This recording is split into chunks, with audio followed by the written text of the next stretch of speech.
Dear Acharya ji, for the sake of not sounding hypocritical, I have to admit that I have killed more than one mosquito in my life and many other insects too, but never intended to cause pain and suffering to them. Now, hearing, let alone seeing, relatively conscious animals being tortured evokes almost unbearable pain and helplessness in me. Yes, of course. If you understand where your pain, helplessness, and concern come from,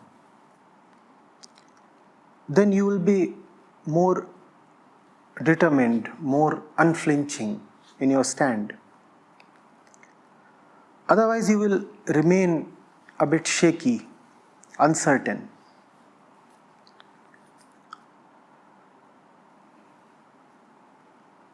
When it comes to killing mosquito,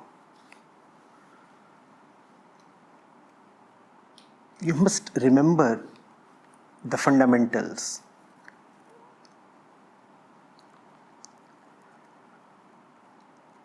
Man as he is bound to kill.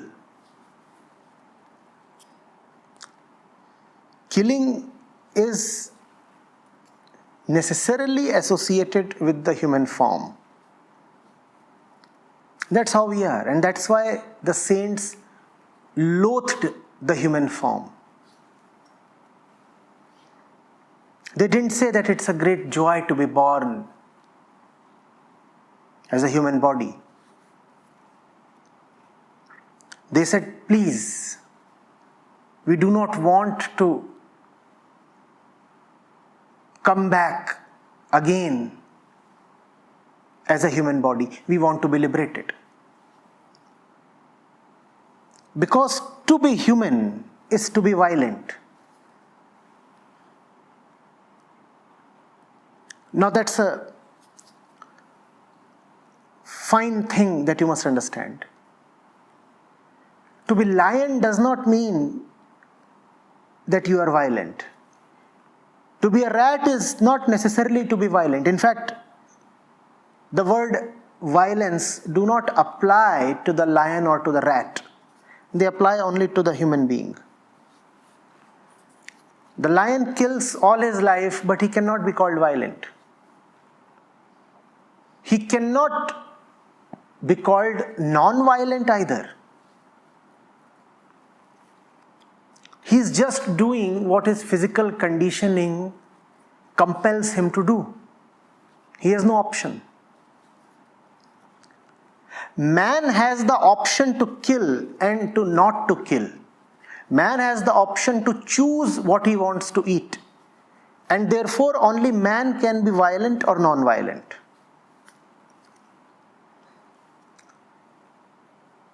The most fearsome carnivore is not violent at all.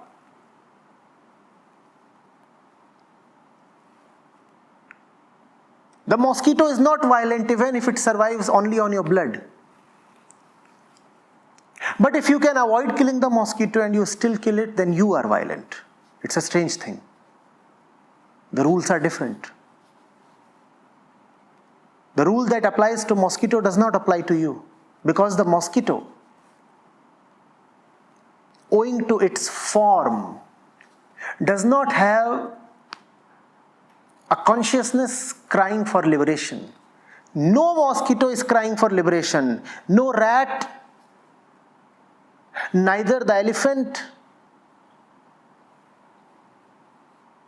nor the lion are eager to get liberated.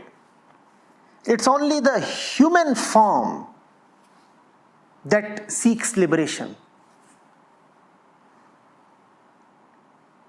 It is the human form that has a choosing consciousness. The word consciousness itself implies choice. What is non-violence? When you make the right choice, it is called non-violence. You always have to choose in favor of liberation. What is non-violence? To always choose in favor of liberation. What is violence? To choose in favor of bondages.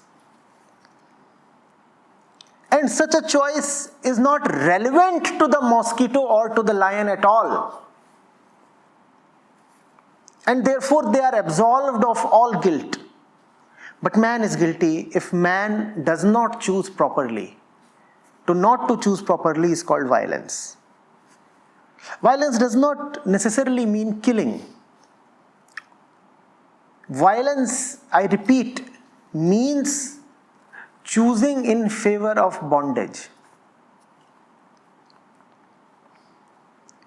How will consciousness gain liberation? Consciousness gains liberation by being sympathetic towards itself. Follow it. Consciousness gains liberation by being sympathetic towards itself. It is concern towards your pathetic condition that impels you to seek freedom. Why does man remain in bondage, and why do some people strive for freedom and attain it? Why do most people happily tolerate remaining in bondage? Because they have no self-love. They have no empathy towards themselves.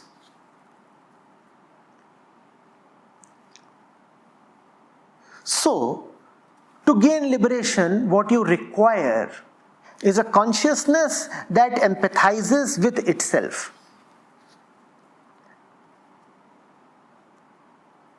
A consciousness that empathizes with consciousness. To gain liberation, you require a consciousness that empathizes with consciousness, that looks at its own condition, its own form, and says, I'm so sorry for myself. I don't like the way I am suffering. So consciousness that respects consciousness will gain liberation. Please understand this. Why do most people not gain liberation? Because they do not have any self-respect or any self-love. They suffer and they keep suffering because they tolerate suffering. They do not love themselves enough to rebel against suffering. They do not respect themselves enough to say no to suffering. You, therefore, I say, require a consciousness that is in love with consciousness itself. And if you have a consciousness that is in love with consciousness, how will you choose indiscriminate killing?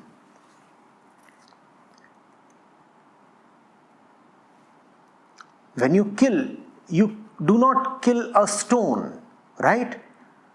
What does the word killing refer to? Consciousness. In some way, the mosquito is like you. If you love yourself, how can you kill the mosquito? It's a strange logic, but this is it. Liberation requires that you do not kill the ones who are like you. Jesus pointed at it when he said, behave with the neighbor as you would behave with yourself. Why? Because the neighbor is like you. Just as the neighbor is like you, the goat or the bird too is like you.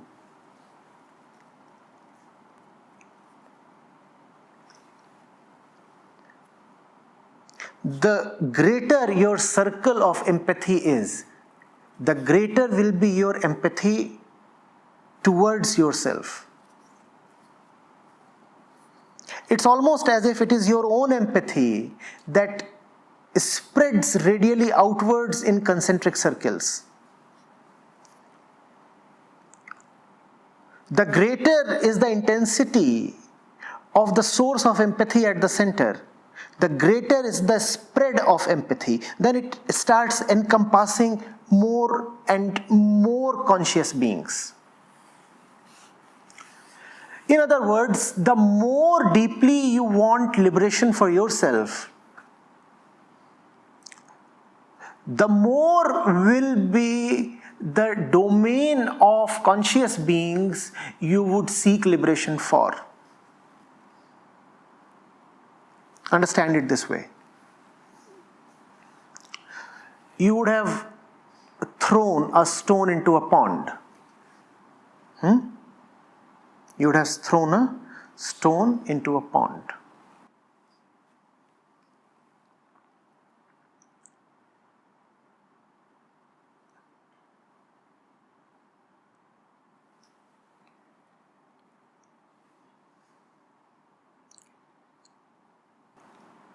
If you just drop it with almost zero speed, how big will be the ripples? Very small, without any power. Because there is not much depth in the impact that you are creating. Take the impact as the y-axis. There is not much depth that you are attaining in the y-axis. Therefore, the effect in the x dimension will also be negligible. The ripples that you will see will be very faint, very feeble. But if you throw the stone vertically right into the surface of the pond with power and velocity, then the vertical impact of the stone will be large, right? And because vertically the impact will be large, horizontally the ripples will spread far and wide. Vertically, what you want is for yourself. You are the y-axis. Horizontally, what you want is for others. The bigger the circle, the more are the number of people that are included in your circle of compassion and empathy. The point where you drop the stone is the center of your personality.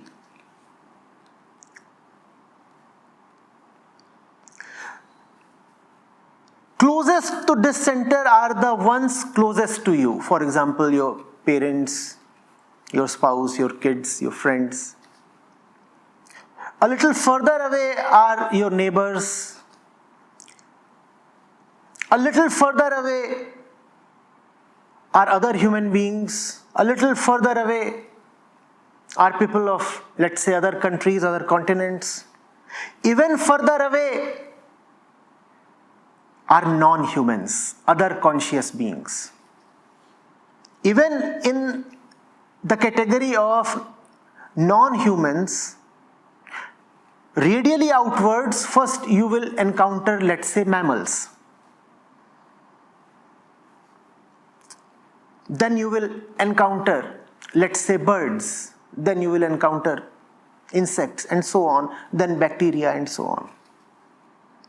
As you keep moving further away from the center, you are encountering more and more beings that are conscious but not like you. Your circle of empathy will never reach those beings if it does not have depth. But the more you love yourself, the more you are empathetic yourself, the bigger will be your circle. And then you will be empathetic towards conscious beings far and wide.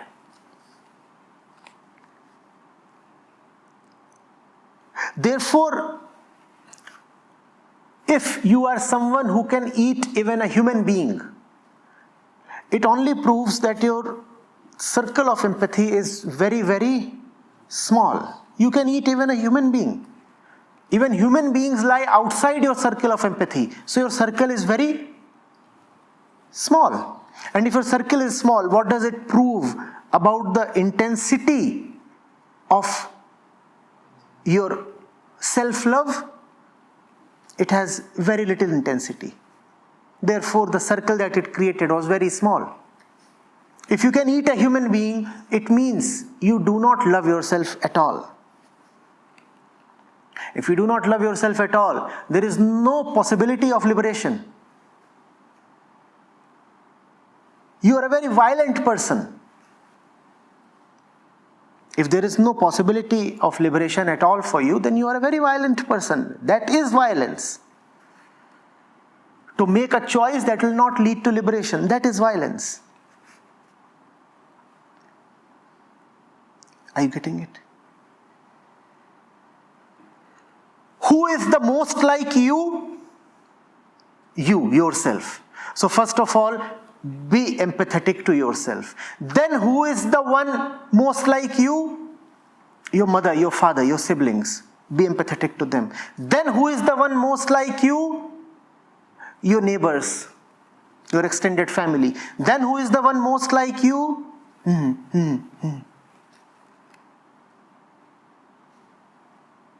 Be empathetic to all. If you are not displaying compassion towards other conscious beings, it will only hurt you. Kill the animal, and in some way the animal is liberated of its misery, at least in the physical sense.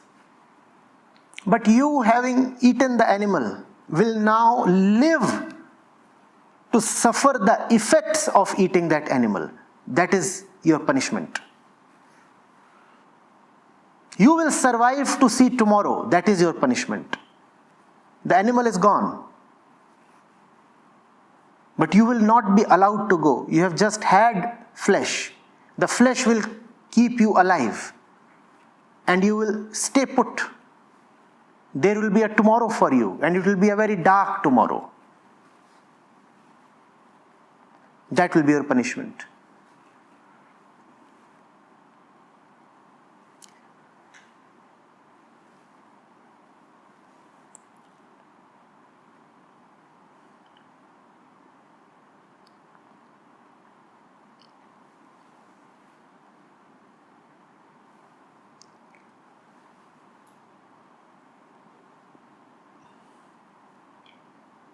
Now you also know what is meant by oneness.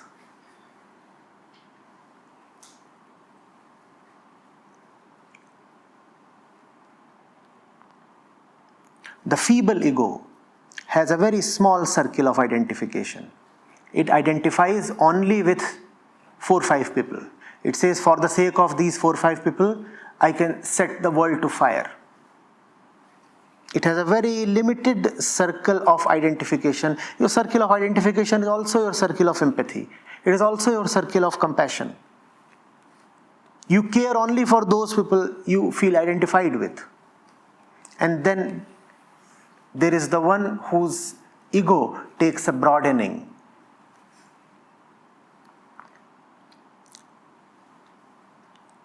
This person, this consciousness, identifies with a bigger set of people. And then there is the one who has an even more accommodative, inclusive identity. His circle is really large. It includes not only human beings, but animals as well.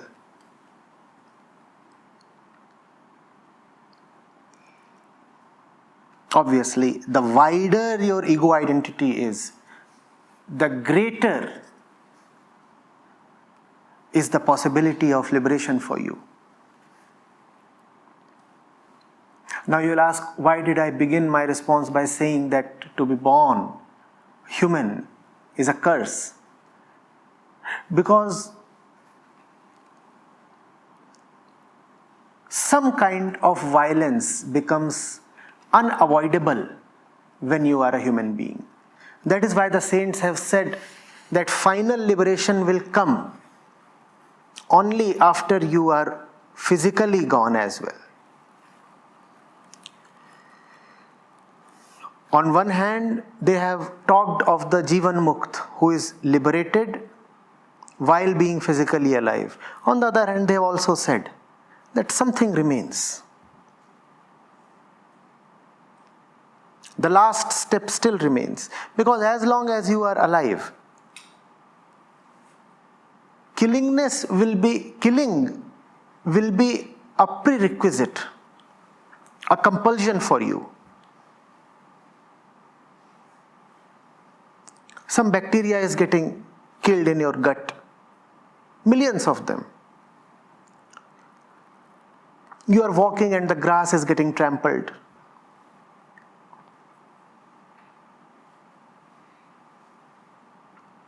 You tried to eat some fruit and you found that the plant itself got killed. You are sleeping, the mosquito was there on your back. You just scratched and the mosquito got killed. This much killing will necessarily take place. It is unavoidable. Because it is unavoidable, so on one hand, you are absolved of the guilt. On the other hand, it is a fact that killing is indeed taking place. It is taking place without your consent. It is taking place without your consciousness. Nevertheless, it is taking place through your physical form. So that much killing will happen. You cannot avoid it. What is your dharma then? What is your duty then? Your duty is to minimize it. It is not an absolute thing. You will never be able to absolutely not kill. That is the curse of the human form. You will never be able to say that you are an absolute non-killer, because killing is happening. Every moment you are killing. You cannot avoid that. But if you want liberation, then you have to minimize it as much as possible. And minimization of killing, you must understand, is the maximization of your consciousness. Can the minimization ever be zero? No. Which means your consciousness really cannot become unlimited. But it can at least rise so much that it becomes a strong and crying petition to be miraculously uplifted. Your job, therefore, is not to attain liberation using your own agency and effort. Your job, please appreciate this, is only to elevate your consciousness to the maximum level allowed by the human form. The human form will not allow your consciousness to reach infinity. You will be limited somewhere. The test is to at least reach the limit. And once you reach the limit, then you are helpless, but a miracle happens. Help descends. Help descends. So do not fall for absolutist arguments. Absolutist arguments say, even if you are eating a potato, killing is happening. So why eat a lamb? They are talking nonsense. Eating a potato is the compulsion of basic physical survival. Eating a lamb is not. You cannot absolutely stop killing. Your job is to minimize it bring it as close to zero as possible. That is your job. Your job is not to turn it zero. Your job is to bring it as close to zero as possible.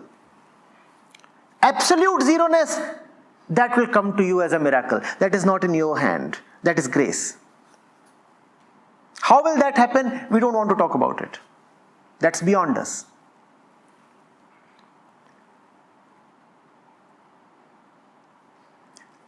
Are you getting it?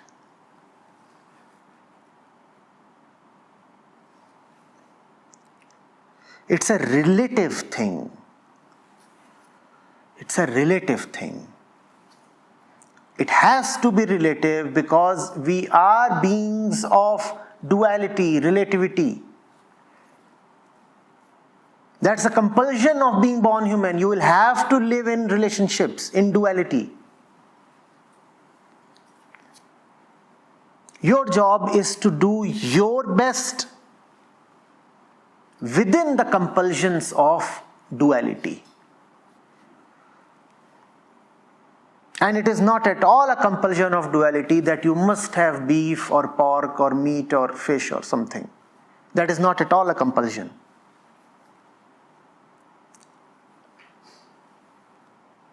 It is pure violence. Avoid it. Avoid it for your own sake.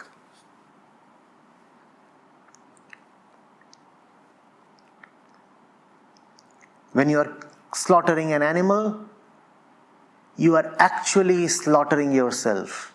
See that.